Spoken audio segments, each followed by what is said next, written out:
সকালবেলা ঘুম থেকে উঠতে যাব এমন সময় বদমাসে এসে বলল, এ কি করছো, এখনই উঠে পড়ছো কেন?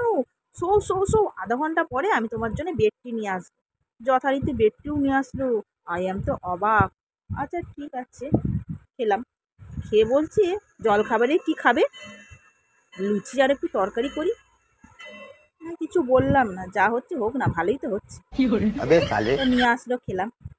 তারপরে বলছে, আজকে আমি তোমার জন্য খাসির মাংস রান্না করব, নিজের হাতে। বাজারে যাচ্ছি।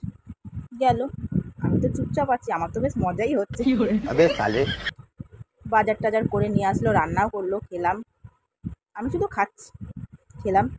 খাওয়া দাওয়া করে বললো শুয়ে পড়ো, বিকালবেলা আমি তোমার জন্য একটা সারপ্রাইজ গিফট রেখেছি। ঠিক আছে, বিকালবেলা ঘুম থেকে উঠলাম, বললো রেডি হও। রেডি হলাম। নিয়ে গেল এক জায়গায়। এক জায়গাটা হচ্ছে সোনার দোকান। আমি একটা যে চোকার, গোল্ডের চোকার পছন্দ করেছিলাম না, সেইটা কিনবে বলে নিয়ে গেছে। কিনেও দিয়েছে। কিনে দিয়েছে। এখন তোমরা বলবে চোকারটা তাহলে আমাদেরকে দেখাও। দেখাবো, নিশ্চয়ই দেখাবো। ওটা স্বপ্ন ছিল। আমি স্বপ্নই এই সমস্তগুলোকে দেখেছি। স্বপ্নও এখন আমার সাথে ঠাট্টা করছে।